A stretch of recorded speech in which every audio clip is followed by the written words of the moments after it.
치열하게 내 꿈이 뭔지, 내가 가고 싶은 곳이 어딘지에 대한 고민과 그 길 끝까지 가봐야 이 길을 돌아 나올지 계속 가도 되는 길인지 알 수 있는 것처럼 그 지점에 대해 치열하게 고민하고 노력하는 시기가 어떤 장르든 어떤 일이든 어떤 시기에든 그 시기에 맞는 게 있다고 생각을 해요. 내 자신을 사랑하고 나를 아낀다면 그런 시간이 꼭 필요하다고 생각을 해요. 근데 알죠. 그게 너무 쉽지 않은 거는. 근데 쉽지 않기 때문에 진짜고 거짓 없는 길이라고 생각도 해요. 안녕하세요 여러분. 오늘 말이죠, 어찌 보면 여러분들이 깜짝 놀랄 주제를 제가 가져왔습니다. 발레. 한국 최고의 발레리나, 여러분들 TV 등에서도 보셨죠? 김주원 감독님을 모셨습니다. 여러분들 마음으로 박수 치시고요. 자, 김주원 선생님, 네. 우리 구독자들에게 간단하게 소개 및 인사 부탁드리겠습니다. 안녕하세요. 저는 발레리나 김주원입니다. 작년부터 올해에 이어 부산 오페라 하우스 발레단의 예술 감독이기도 하고 대한민국 발레 축제 또 대표 겸 총 예술 감독으로 있고 저 또 서울사이버대학교의 교수로 일을 하고 있습니다. 뿐만 반갑습니다. 아니라 작가시잖아요. 오, 네. 네, 부끄럽지만 이번에 책도 써서. 최근에 나와 마주하는 일, 제목부터 엄청 매력적이지 않아요?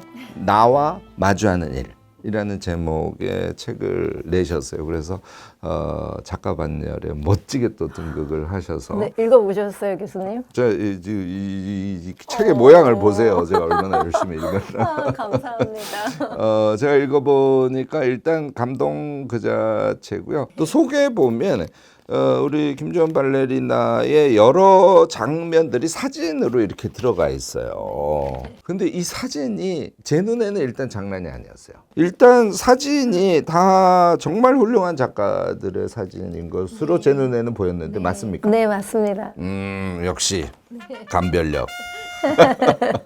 제가 왜 그걸 처음에 여쭤봤냐면 이게 뭔가 인간관계가 전제되어 있지 않으면 되게 어려운 작업일 텐데 이 사진가들하고도 관계가 잘 맺어져 있었던 거예요? 네, 제가 정중히 부탁을 드렸고 제 책에 실어도 되는지 근데 흔쾌히 너무나 허락해 주셨고 또 제일 앞 표지는 저랑 같이 국립발레단에서 생활했던 후배 발레리노였다가 지금은 작가로 종횡무진 엄청 활동을 많이 하는 박귀섭 작가라고. 사진 작가? 네, 지금 사진 작가, 영상 작가도 같이 하는 그러시군요. 박희라는 이름으로 활동하는 친구의 사진으로. 박희 작가님. 네. 제 표지도 하고. 네. 제가 그래서 이 책을 받아들고 되게 부럽더라고요. 저도 최근에 계속 책을 내고 있는데 저는 이런 멋진 표지의 책은 아직 낸 적이 없거든요. 박희 작가님 잘 기억해 네, 두겠습니다. 꼭 기억해 두시고 이렇게 예술적인 사진으로. 네. 사실 지금 김주원 감독님께서 이런 작업이 가능했던 것은 한국 최고의 발레리나, 이건 뭐 자타가 완전히 공인하는, 지금 최고의 발레리나로 산 게 한 20년 되지 않아요, 한국에? 여기를 넘은 사람이 없어요, 아직. 아니에요. 아닌가요? 네. 최근에 많아졌나요? 최근이 아니라 제 전에도 계셨고 그래서 많습니다. 뭐 한국 발레 그러면은 그 김주원 발레리나를 빼고는 얘기할 수 없는 분이시니까 당연히 그 지위에 있으니까 뭐 예술가라든지 사진가라든지 이런 분들하고도 좀 교류가 쉽고 이렇게 우리가 생각하지 않습니까? 제가 이 책을 읽어보니까 아니에요. 원래 이렇게 훌륭한 분이 아니세요. 그냥 보통 분이세요. 맞아요. 근데 여기까지 올라오셨어요. 그래서 오늘 첫 얘기는 우리가 다 궁금한 얘기, 우리가 자식들 키우고 다 의미 있게 자신의 삶을 살아가기를 원하는데 어떻게 하면 김주원 감독님처럼 될 수 있을지 그 얘기를 먼저 묻고 싶습니다. 네. 처음 출발할 때 네. 발레가 내 삶이라는 걸 언제 느끼셨어요? 저는 항상 부모님한테 되게 감사하는 지점이 있어요. 그렇구나. 네, 두 분이 예술을 좀 많이 사랑하셨고 제가 여러 가지 장르를 좀 접할 수 있는 기회를 주셨어요. 어릴 때. 네, 뭐 피아노든 네, 그림이든 네. 뭐 성악이든 아니면 저는 운동도 하고 뭐 테니스도 배우고 뭐 여러 가지를 참 많이 배웠는데 저희 사남매가 함께. 근데 다른 건 저는 너무 지겨웠어요. 네, 재미가 없었고. 근데 발레라는 예술은 너무 제 적성과 맞았나 봐요.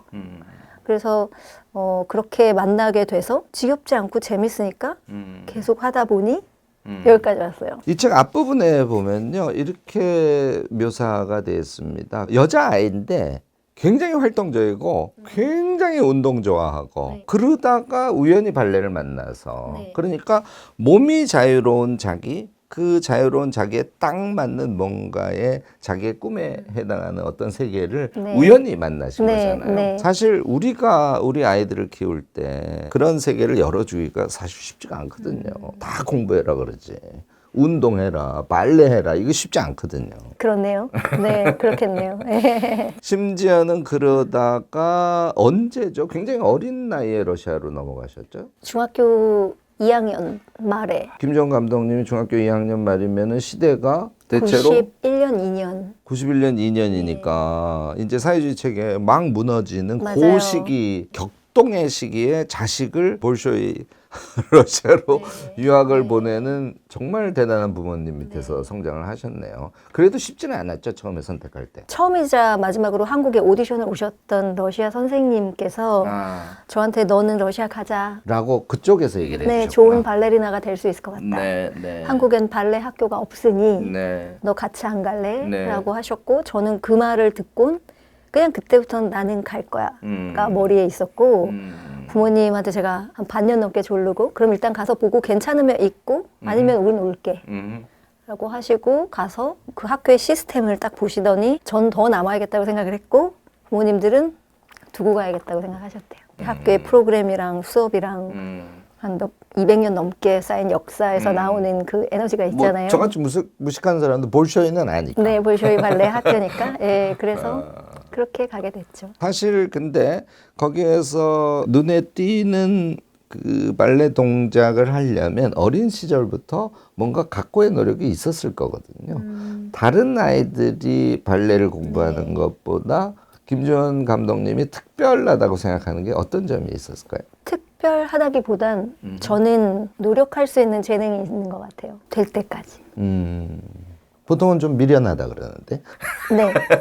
좀 그렇게 외골수 같은 점이 있어요. 저는 춤에 대해서는. 그게 될 때까지 하는 거예요. 제가 그러니까 목표라기보단 만족이라기보단 이 느낌이다가 느껴질 때까지. 예를 들어서 초보 동작에서 그런 게 경험이 있으시겠네요, 어릴 때. 기본기를 익힐 때는 발레 같은 경우는 클래식이잖아요. 그러면 정해진 공식이 있어요. 그래서 틀리면 틀렸어라는 답이 있는 거죠. 네, 음악이랑 똑같아요. 음악 다른 노트 치면 틀렸잖아요. 그러니까 발레에서도 다리 각도라든지 도는 바퀴수라든지 그 순서라든지가 몇백 년 동안 정해져 있는 클래식이기 때문에 저희는 그게 교과서처럼 정해져 있어요. 그러니까 그 규격을 맞춰가는 시간은 오로지 노력하고 기다리는 것밖에 없어요. 반복하고. 네, 반복하고 내 몸이 그 라인이 될 때까지 계속 비틀어 보는 거예요. 네, 그래서 그 시간 동안은 멋을 낼 수 없고 기분을 낼 수 없고 그 기본과 그 베이직이 몸에 탁 들어와서 그게 되는 시간은 엄청 오래 걸려요, 사실. 그래서 완전 고통의 시간이네요. 숙성의 시간? 네, 와인이 맛있어지는 시간까지 프로로서 무대에 서기 위해 그 과정을 닦는 시간이 있는 거죠. 여러분들 지금 김정은 감독님 말씀 들으면서 저는 당당함이라는 느낌이 확 들었어요. 그러니까 무슨 얘기냐면 기본이 몸에 완전히 익을 때까지는 사실 그냥 평범하게 표현을 하면 각고의 노력을 하는 거거든요. 정말 미쳐버릴 순간까지 인내하고 반복하고 하시는 건데 그것이 약간의 기쁨 같은 것으로도 느껴지는 그런 타입이셨던 것 같아요. 제가 왜 발레를 했냐라고 아까 처음에 질문 주셨잖아요. 계속 제가 안 됐던 걸 되게 하고 제가 원하는 지점을 도달하고 저의 좀 다른 색깔을 찾아내고 저는 되게 어두운 작품이 어울리는 줄 알았는데 발랄한 것도 너무 코믹한 것도 너무 좋고 그럼 내 안에 이런 것도 있었나? 그러니까 철저하게 너무 제 자신을 계속 찾는 시간들이니까 기쁨이라기보다는 질리는 순간이 없었어요. 그리고 너무나 힘들게 그 각고의 시간을 견디고 나면 그냥 보답처럼 어느 순간 성장해 있는 제 춤이 있고 한 작품을 끝내고 나면 또 성숙해진 또 내가 있고 그러니까 그렇게 하면서 춤으로 관객과 소통을 하는 거잖아요. 저희는 몸으로. 네, 이 책의 계단식 성장이라고 네. 그 과정을 아주 정확하게 설명을 해놓고 계셔요. 네. 그래서 그 느낌 때문에 왜냐면 그 시간이 지나면 내가 성장했다라는 느낌보다는 더 관객들이 제 춤에 감동을 느껴요. 왜냐면 더 깊이 있고 성숙하고 철학적인 이야기로 그러나 더 쉽고 간단하게 관객들에게 감정과 이야기를 온 몸으로 전달하는 무기들이 생기니까. 김주현 감독님 얘기 들으면 그 안젤라 더커스가 그릿에서 얘기하는 것을 그대로 지금 얘기해 주시는데 자신의 삶을 통해서 그것이 체현된 것이기 때문에 너무 강렬하게 지금 오는 거예요. 여러분들 다 아시겠지만 그릿이라는 거는 말하자면 열정적인 끈기를 이야기하는데 그거는 뭐 재능에서 오는 것도 아니고 뭐 말하자면 막 의지력을 갖는다고 되는 것이 아니고 결국은 출발은 기본을 탄탄하게 하고 그래서 기본까지의 어려움을 극복하고 나면 자기가 성장해 가는 것이 보일 뿐만 아니라 그 과정에서의 기쁨도 느낄 수 있으니까 사실 무지하게 열심히 하는 것으로 보이지만 내적으로는 지금 말씀하신 대로 기쁨, 자신의 새로움 같은 것들을 끊임없이 느껴가면서 계단식으로 어찌 보면 자동 성장을 해가는 과정이 그릿이거든요. 그거를 완전히 체현하셨어요. 자, 여러분들 우리가 아이들을 바라볼 때 또는 뭐 제자를 바라볼 때 그런 기회를 주는 그런 부모, 그런 기회를 주는 그런 선생이 되려고 저는 스스로를 좀 돌아보는 게 엄청 중요하다고 생각합니다. 네. 김종훈 감독님은 제가 오늘 들은 바로는 비교적 좋은 환경에서, 그러니까 다시 말해서 공부해! 뭐 강요나. 네. 한국 같으면 서울대 안 가면 안 돼! 뭐 이런 거. 삼성 들어가야 돼! 이런 거 없이 전혀 없었어요. 정말 딸이 잘할 수 있는 것들을 지지해주는 그런 좋은 환경이 있었다는 물론 그런 장점이 있어요. 그렇지만 네. 본인의 삶 자체가 그릿적 삶이었다는 것이 현재 김주현 감독님을 만들었다고 얘기를 들으니까 바로 해석이 됩니다. 얘기하시면서 아니 몸으로 춤을 추시는데 또 철학 얘기를 하세요. 그러니까 우리 김 교수의 세 가지 구독자들은 철학 좋아해요. 그래요? 저는 사실 철학 공부를 하진 않았지만 예술가든 뭐든 심지어 건축이든 모든 거에 그걸 만들어내거나 처음 디자인해내는 사람들의 철학이 담긴 거잖아요. 내가 생각하는 예술에 대한 생각이라든지 내가 생각하는 그 작품에 대한 이야기에 대한 기본적인 어떤 서사라든지 그런 것들이 다 담겨 있어야 하니까 저도 예술가잖아요. 네. 그러니까 제 예술에 예술가잖아요가 아니라 대표적인 한국의 대표적인 예술가세요. 예술적 표현 안에는 네. 그런 철학이 저의 담겨있죠. 네 저의 뿌리가 있어야 하니까 저의 근간이 있어야 하니까 우리 김 교수의 세 가지 구독자들에게 발레 세계를 간단하게 소개한다는 것도 포함해서 작품 한두 개 하고 네. 그 안에서 우리가 느낄 수 있는 철학적 베이직이랄까 함의랄까 그런 얘기도 간단하게 한두 개만 소개해 주실까요? 네 발레는 가장 간단하게 표현하면 인간의 신체로 표현하는 가장 아름답고 긴 라인을 보여주려고 하는 것 같아요. 꿈에서부터 시작된 거라고 저는 정의해요. 왜냐하면 하늘로 날고 싶은 꿈 때문에 토슈즈라는 게 생겨났어요. 왜냐하면 중력이 없는 듯 움직이려면 토슈즈가 필요했고 그건 사람들이 전 지금 얘기해서 벌써 감동받았어요. 네, 아 얘가 네 하늘로 날고자 하는 욕망의 표현이었군요. 그렇게 해서 그래서 개발되었다고도 얘기를 해요. 그래서 가볍구나. 네네네네네. 발레리나들의 이 움직임이 엄청 가볍잖아요. 중력이 안 느껴지는 것처럼 꿈 춤을 추죠. 확실히 이해했습니다. 그래서 작품들도 클래식 작품들이나 로맨틱 발레 같은 경우는 거의 현실적이지 않은 캐릭터들이 출연을 하죠.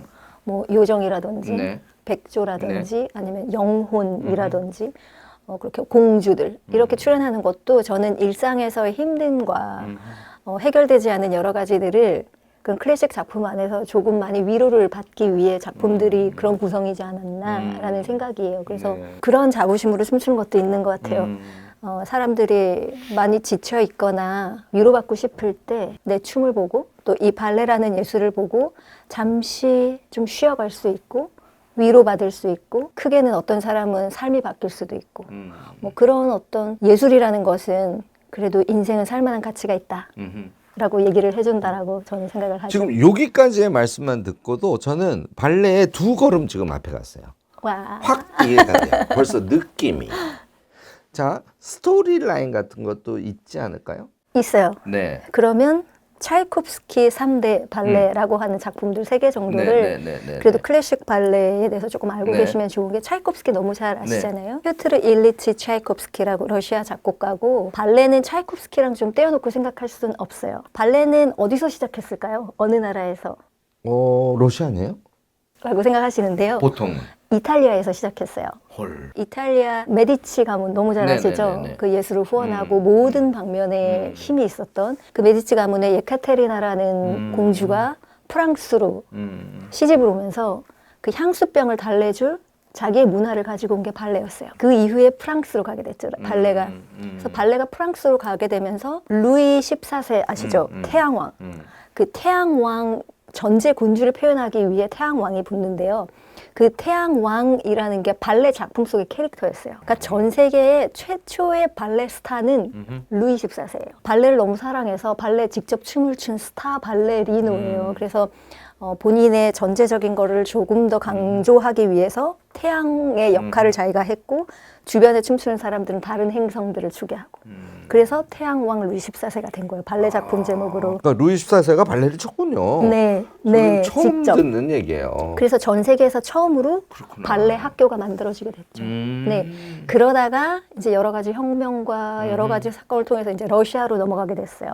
프랑스에 있었던 그런 안무가들이나 예술가들이 대거 러시아로 옮겨지게 됐죠. 여러분들이 너무 잘 아시는 뭐 백조요소, 호두깎이 인형, 잠자는 숲속의 미녀 이런 건 러시아에서 만들어진 클래식 발레예요. 프랑스에 있다가 러시아로 간 뿌띠빠라는 프랑스 안무가랑 이바노프라는 뭐 러시아 안무가가 함께 이렇게 만든 작품이고 그때 차이콥스키가 함께 너무 대단하지 않아요? 그 시대에 함께 작곡하고 작품을 만든 거예요. 그러니까요. 네, 그래서 백조요수, 그다음 잠자는 숲속의 만들었다는 미녀, 안무를 포함해서. 네. 뿌띠빠가 안무를 하고 차이콥스키가 같이 상의를 하면서 만든 거예요. 네. 그렇구나. 발레를 네, 위해 만든 네, 음악들이죠. 네, 그래서 호두깎이 인형, 백조의 호수, 잠자는 숲속의 미녀 이렇게 3개를 그래서 저희가 뿌띠빠의 3대 발레라고도 하고 차이콥스키의 3대 발레라고도 해요. 네. 그래서 그 정도는 상식적으로 알고 계시면 좋을 것 같아요. 죄송합니다. 그런데 오늘 너무 많은 상식을 확 깨닫게 돼서. 자, 저도 개인적인 취향이긴 합니다만 제가 뭐 클래식 음악을 그냥 이렇게 폼으로 네. 좋아하는 건 아니고요. 제가 클래식 음악을 좋아하는 이유를 하나만 들으려고 하면 가사가 없어서요. 그러니까 음악을 들으면서 계속 머릿속으로 상상을 할 수 있는 거죠. 근데 발레는 연극하고 달라서 말을 안 해. 자, 그러니까 이 억제된 영역에서의 사람과의 교감이라는 게 좀 세계가 특별하죠. 일단 소리가 언어가 없잖아요. 물론 음악만 있고. 네, 컨템포러리한 요즘 작품에서는 일부러 소리를 지르거나 말을 하기도 네네네네네. 하지만 클래식 발레는 없죠. 저는 사실 그 소리도 네. 말은 아니고 음악처럼 하나의 소리라고 생각하거든요. 그러니까 그런 로고스로 작품들도 전달하지 있고. 않는 장르에서 네.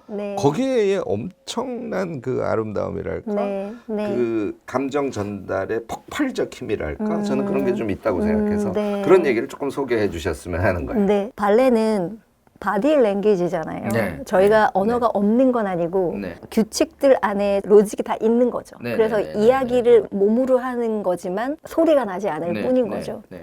근데 사실 이게 세계 공통어이기도 한 거잖아요. 몸으로 움직여서 소통하는 것.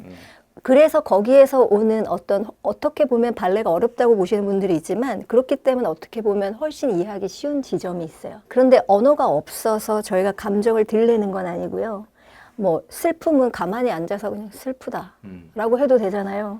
근데 저희는 머리끝부터 발끝까지로 예를 들면 백조의 호수에서 막 발로 이렇게 하는 걸 백조의 눈물이에요. 그리고 뒤돌아서 어깨로 줄리엣의 아픔을 설명해야 하기도 하고. 그러니까 그렇게 저희는 훨씬 더 이 안에서는 소리치고 있어요. 네, 어쩌면 그래서 훨씬 그게 강하게 원초적으로 느껴지실 수도 있어요. 배고픈 이야기를 머리끝부터 발끝으로 이야기하고 있고 아픔을 정말 뒷모습으로 전체로 다 표현하고 있고 이러니까 교수님이 느끼신 것처럼 어떻게 원초적인 느낌이랄까요? 훨씬? 네. 훨씬 더 강렬할 수 있다고 생각해요. 네. 더군다나 음악을 배경으로 하기 때문에 사실 우리가 클래식 음악만 듣더라도 뭐 자연을 연상한다든지 뭐 폭풍우, 뭐 사람의 어떤 행위 이런 것들을 다 우리 나름대로 상상하면서 음악을 듣듯이 그 앞에 몸짓으로 언어를 바라는 그 발레리나들이 함께 있다면 전달되는 감정의 사이즈는 아까 제가 폭발적이라고 얘기했는데 저는 좀 그렇다고 생각을 해서 지금 오늘 이 영상 찍고 이제 가장 빠른 발레 공연을 찾아가지고 와우. 바로 보러 갈 것 같습니다. 오늘 얘기하다 보니까 너무너무 너무 보고 좋은데요? 싶어졌어요. 감사합니다. 이제 이 얘기를 조금 하고 싶은데요. 사실은 발레라는 장르도 어찌 보면 클래식뿐만 아니라 현대 발레도 스토리와 이 안무가 정해지면 사실 정해진 범위 안에서 표현하는 거잖아요. 네. 사실은 그것은 규율일 수 있고 논리적으로만 생각하면 누가 그 발레를 하건 내용은 똑같다. 네. 이렇게 느낄 수 있단 네. 말이죠. 근데 천차만별이잖아요. 네. 그 규율 안에서의 자유의 세계를 제가 좀 오늘 여쭙고 싶습니다. 정해진 안무, 정해진 스토리에서 김주원 발레리나의 내용을 어떻게 표현해요? 어떻게 하면 표현할 수 있어요? 제가 더 발레를 사랑하는 이유인가 싶기도 한데요. 몇백 년 동안 똑같은 작품을 그 시대를 살아온 모든 발레리나들이 춘 백조요새 오데트나 오딜이 있잖아요. 그럼 저도 똑같은 걸 하는 거예요. 너무나 비교 대상도 있고 세기의 역할이라는 말이 붙을 정도의 대단한 발레리나들도 있었고 네. 근데 그런 것들을 보면서도 저는 제 춤을 춰야 하잖아요. 그것도 똑같은 안무 안에서. 그런데 저는 그게 너무 좋은 거예요. 예를 들면 아라베스크라는 동작이 있어요. 그러면 백조요새 하는 동안 아라베스크는 수십 번, 100번 나올 것 같아요. 그 동작이. 네. 근데 모든 신신마다 아라베스크가 전 다 달라야 한다고 생각해요. 네. 똑같은 동작인데. 네. 처음 무대에 등장할 때 호수로 백조가 등장하는 느낌의 아라베스크가 있을 수 있고 처음으로 백조에서 사람으로 돌아와서 갑자기 알브레이트 왕자를 만났을 때 놀람에서 나오는 아라베스크도 있을 수 있고 그 다음 백조인 척하는 흑조로서 백조를 흉내내는 슬픈 척하는 아라베스크가 있을 수 있고 그 알브레이트 왕자를 꼬시기 위한 유혹적인 아라베스크도 있고 그리고 마지막에는 뭐 비극으로 끝나는 백지우스 같은 경우는 죽어가면서 하는 아라베스크가 있고 그러니까 모든 동작 하나 움직임 하나하나 여기에서 시선이 저기까지 가는 것조차 저는 이야기를 다 만들어요. 연습 시간이 엄청 많이 필요해요. 말로 설명하기는 어려울 텐데 아유 좀 이 무대가 넓으면 네. 잠깐만 보여주십시오 하고 싶은데 예를 들자면 어떻게 다릅니까? 예를 들면 네. 이제 그 정해진 순서와 규칙 안에서 발레리나들의 해석이 다 다른 이유는 누군가는 흑조를 되게 강렬하게 표현할 수 있겠죠. 나는 액센트로 표현할 거야. 그러면 탁탁탁탁 막 이렇게 표현할 수도 있잖아요. 근데 저 같은 경우는 부드러움에서 나오는 강함이 좋다라고 표현할 수 있잖아요. 그러면 탁탁탁탁 하는 차이가 있지만 감정이랑 그건 더 강하게 보일 수도 있는 거예요. 예, 그래서 발레리나마다 살아온 삶이 다르고 내가 살면서 경험했던 것들이 다 다르잖아요.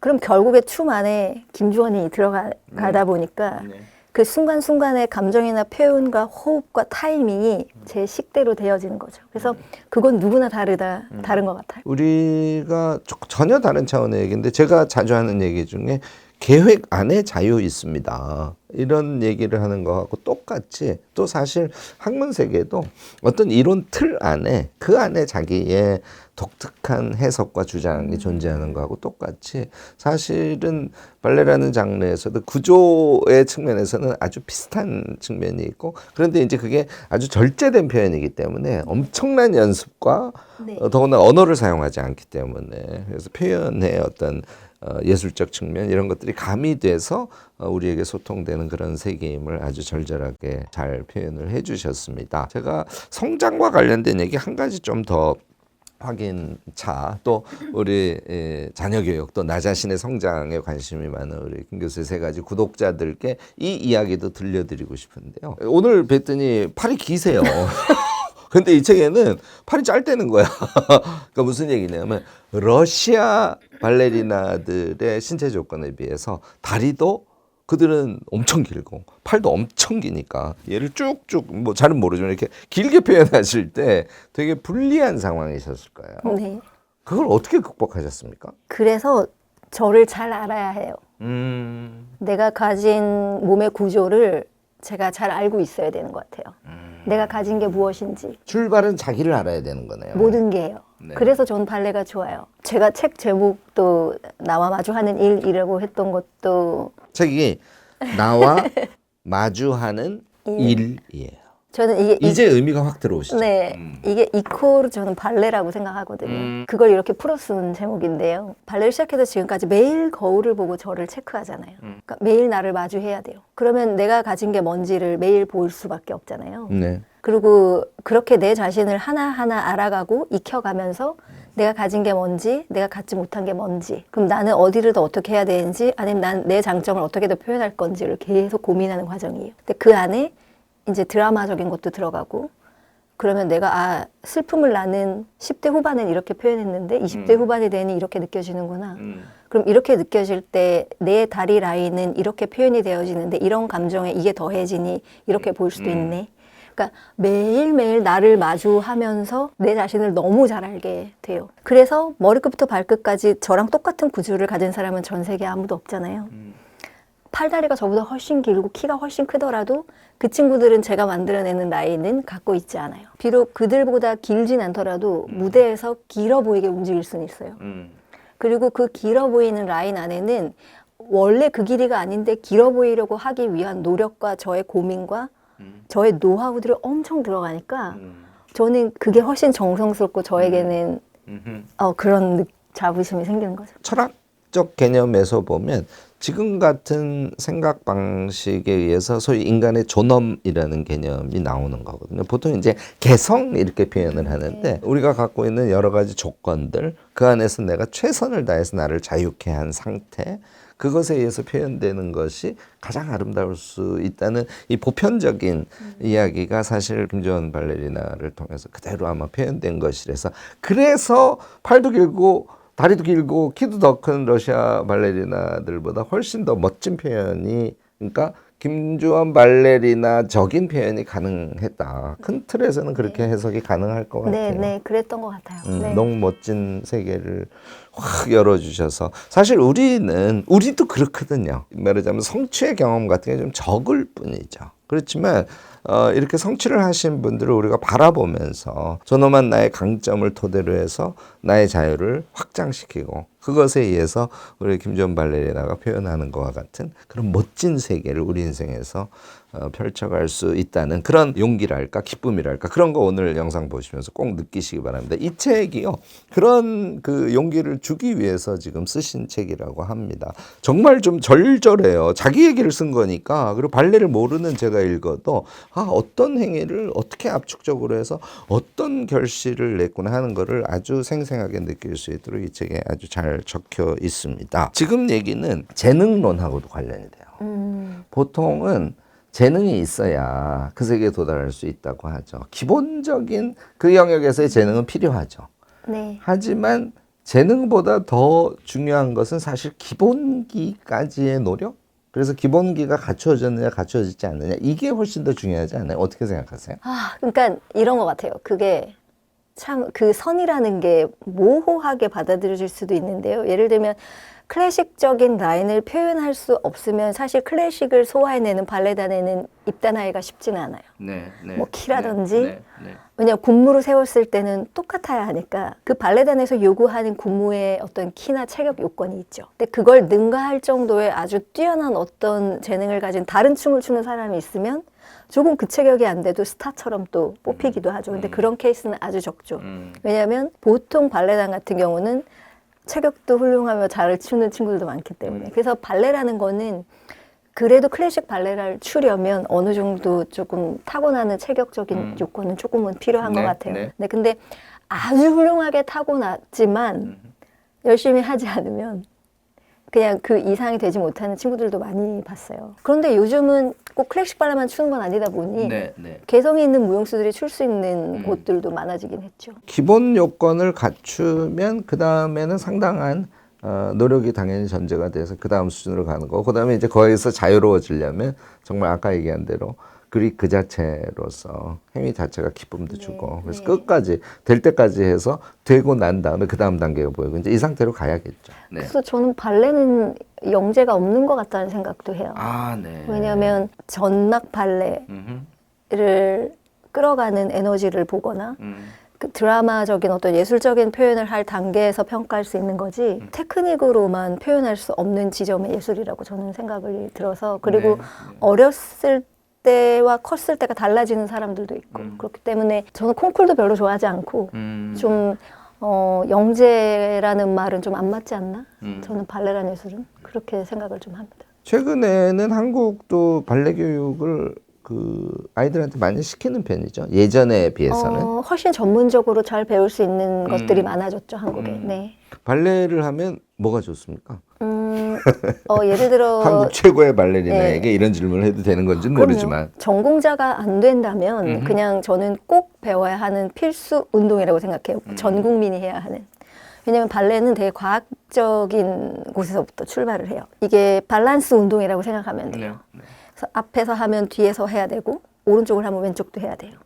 그러면 이쪽을 하고 나면 반대쪽도 해야 하고 그렇게 몸의 밸런스와 균형을 맞춰가는 운동이고 인간의 중력을 무시하는 호흡을 가진 거기 때문에 노화 방지도 되는 거죠. 네, 그래서 발레를 하면 일단 한 반년 안에 숨었던 키 한 2, 3cm가 나온다고 해요. 눌렸던 척추가 펴져서. 그리고 또 유연한 건 모두에게 혈액순환에도 좋은 거잖아요. 중심 잡기, 몸의 양쪽을 균형 있게 맞추는 건 이 내장에도 상당히 도움이 많이 된다고 해요. 그래서 밸런스 운동으로 봤을 때 저는 나이 드신 분들부터 그리고 어릴 때 올바른 자세와 건강한 신체로 성장을 하려면 어릴 때부터 저는 모두가 해야 하지 않나 라는 생각이. 그러면 대학 입시는 어쩌고요? 큰일 났네요. 이건 그냥 취미로 농담입니다. 네. 사실 지금 한국이 발레뿐만이 아니라 아이들 대학 입시에 초등 때부터 집중시키느라고 초등학교 때부터요? 그럼요. 왜요? 그 외국에 오래 계셔서 잘 모르시는 거예요. 아니 뭐를 해요? 초등학생들이 뛰어놀아야 되는 거 아닌가요? 그러니까 그렇지 않습니다.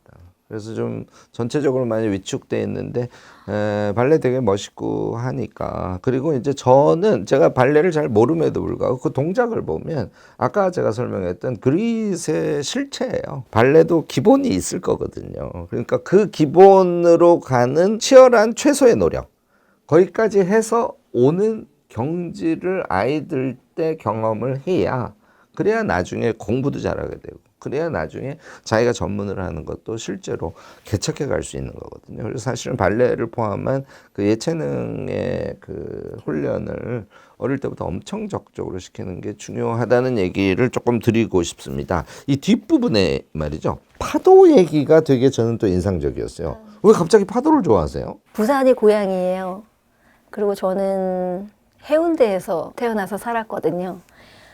그래서 여름이 되면 그냥 저희 사남매가 튜브 끼고 해운대 바닷가로 내려갔다가 제가 어린 시절에는 그 백사장이 끝없이 펼쳐져 있었어요. 해운대 바다. 지금 백사장이 짧아졌는데 그래서 거기서 저는 항상 파도 치는 거랑 햇빛에 반짝이는 바다랑 그 모래를 보면서 자라서 제 안에는 바다가 있는 것 같아요. 영감도 많이 얻고 바다라는 곳에서 제가 가끔 한 3년에 한 번 정도 갑자기 폭발할 것처럼 숨이 막힐 때가 있어요. 그러면 저는 그냥 바다로 가요. 그래서 파도를 보고 바다를 보면 좀 살 것 같은 느낌. 그래서 제 삶도 계속 흐르는 바다 같고 파도가 밀려왔다 밀려갔다 하는 걸 보면 그냥 뭐 제 인생이나 제 춤 같고 그래서 아마 제가 더 은빛 바다에 대한 이야기를 조금 책에 쓰지 않았나? 제일 마지막에서 바로 앞에 문단을 이렇게 쓰였어요. 저는 쉬지 않고 흘러가는 파도처럼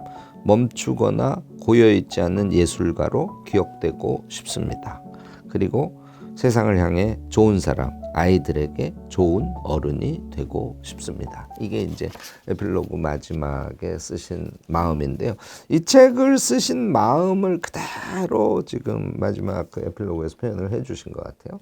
이 책을 어떤 분에게 좀 권하고 싶으세요? 여기에 저는 그렇게 발레의 상식을 넣지 않았어요. 그리고 되게 감정을 절제하려고 되게 많은 분량의 글들을 뺐고 과한 표현들도 너무 제가 오그라들어서 너무 많이 빼고 포기도 여러 번 하다가 결국 쓰게 됐는데요. 그런 얘기들 많이 하시잖아요. 그냥 쿨한 게 멋있고 적당히 하는 게 뭔가 멋있는 것처럼. 근데 그렇지 않다고 저는 생각을 해요. 그리고 저희 후배님들이나 젊은 청년들에게 그렇게 얘기하는 건 나쁘다고 생각해요. 치열하게 내 꿈이 뭔지, 내가 가고 싶은 곳이 어딘지에 대한 고민과 그 길 끝까지 가봐야 이 길을 돌아 나올지 계속 가도 되는 길인지 알 수 있는 것처럼 그 지점에 대해 치열하게 고민하고 노력하는 시기가 어떤 장르든 어떤 일이든 어떤 시기에든 그 시기에 맞는 게 있다고 생각을 해요. 단어가 치열함이라 조금 너무 강하게 들릴 수도 있지만 내 자신을 사랑하고 나를 아낀다면 그런 시간이 꼭 필요하다고 생각을 해요. 근데 알죠. 그게 너무 쉽지 않은 거는. 근데 쉽지 않기 때문에 진짜고 거짓 없는 길이라고 생각도 해요. 춤이라는 건 몸으로 하는 거고 몸의 표현이 강하게 와닿았다고 하는 건 저희는 거짓말을 할 수 없어서 그래요. 숨을 곳도 없고 거짓말로 되는 척 할 수 없어요, 무대에서. 그렇네요. 네, 그래서 저희는 숨길 게 없고 그리고 거짓말로 감정 표현하면 감정의 오케스트라 피트를 넘어서 전달이 안 돼요.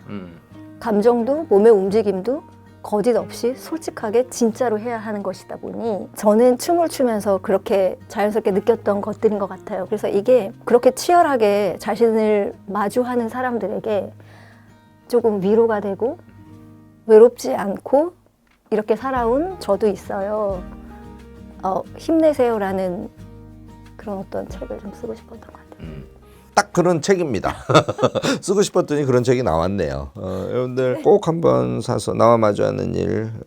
김주원 발레리나인데 김주원 지음 이렇게 써 있으니까 저도 이 책을 받아보고 되게 기분이 좋더라고요. 아, 한국 최고의 발레리나가 김주원 지음이라고 하고 이렇게 책을 내주셨구나. 그리고 이 안에 막 사랑이 듬뿍듬뿍 들어 있습니다. 왜냐하면 치열함이라고 말씀하시면서 스스로도 잘 알지만 그 치열함의 과정이라는 게 행복이에요. 그렇지만 엄청난 고통을 동반하고 외로움을 동반하기도 하고 하는데 그걸 결국은 이런 말을 통해서 함께 나누고 그래서 그 치열한 삶을 살아가는 사람들 응원하기도 하고 또 치열하려고 하다가 잘 안 돼가지고 까꾸라진 사람들 다시 용기 내서 하라고 이런 얘기를 이 책에 담고 있습니다. 자, 이제 마무리하려고 하는데 우리 김 교수의 세 가지 구독자들에게 마지막으로 한 말씀 하시고 싶었는데 못했던 말씀 포함해서 말씀 주시기 바랍니다. 너무 질문을 심도 있고 깊이 있게 해주셔가지고 제가 생각하지 못했던 부분도 저도 교수님 말씀 듣고 한 번 더 생각해 보게 되고 정의 내리지 못했던 저의 어떤 생각들을 너무 명료하게 정의를 내려주셔서 헐. 오히려 되게 너무 잘 전달 받으셨을 것 같아서 너무 감사하고요. 저도 이 프로를 열심히 보면서 공부하겠습니다. 감사합니다. 네, 고맙습니다. 네, 감사합니다. 김정 감독님 다음 책 쓰셔가지고 이 자리에 꼭 다시 나오시도록 제가 너무 이제 힘들었어요. 안 쓸 거예요. 제가 옆에서 살살 계속 꼬셔가지고 이런 분들이 책을 많이 쓰셔야 돼요. 진짜 책이 그래야 나옵니다. 그래서 좀 앞으로 계속 김 교수의 세 가지 여러분들이 김주원 감독님 볼 수 있도록 제가 옆에서 노력을 하겠습니다. 출연해 주셔서 너무너무 감사합니다. 감사합니다. 네, 마지막으로 우리 구독자들에게 인사하면서 끝내도록 하겠습니다. 여러분들 끝까지 봐주셔서 감사합니다. 감사합니다.